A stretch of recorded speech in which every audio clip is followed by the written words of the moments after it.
এই ছেলেটির নাম ইকবাল। ইকবাল একটি রুম কেনে। রুমটি ছিল খুব ছোট, কোনো ফার্নিচার রাখার জায়গা ছিল না, তাই ডেকোরেশন করার প্রয়োজন পড়ে। একজন ইঞ্জিনিয়ার ডাকেন। ইঞ্জিনিয়ার এসে প্রথমে খাটের পাশ দিয়ে শর্ট পাইট দিয়ে দেন, তারপরে সুন্দর একটি খাট তৈরি করেন। খাটের উপর কোমল বিছানা বিছিয়ে দেন। খাটের পাশে ড্রয়ার তৈরি করেন। প্রত্যেকটি ড্রয়ারে প্রয়োজনীয় জিনিসপত্র রাখেন এবং তা ভিতরে ঢুকায় দেন। তারপরে ইঞ্জিনিয়ার দেওয়ালে একটি সুন্দর বক্স তৈরি করেন। বক্সের ভিতর মোবাইল চার্জ দেওয়ার ব্যবস্থা করে দেন। চায়ের কাপ এবং চশমা রাখেন। তারপরে ইঞ্জিনিয়ার সুন্দর একটি বক্স তৈরি করেন। বক্সের ড্রয়ার তৈরি করেন। ড্রয়ারে প্রয়োজনীয় জিনিসপত্র রাখেন এবং তা ভিতরে ঢুকাই দেন। বক্সের পাশে একটি ড্রয়ার তৈরি করেন। ড্রয়ারে লাগেজ রাখেন, অন্যান্য জিনিস রাখেন। ড্রয়ারটি ভিতরে ঢুকাই দেন।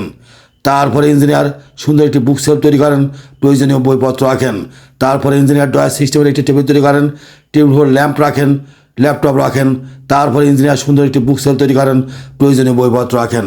তারপরে ইঞ্জিনিয়ার সুন্দর একটি আলমারি তৈরি করেন। আলমারির ভিতর লেপ, কোট, জামাকাপড় রাখেন। আলমারিটি আটকে দেন।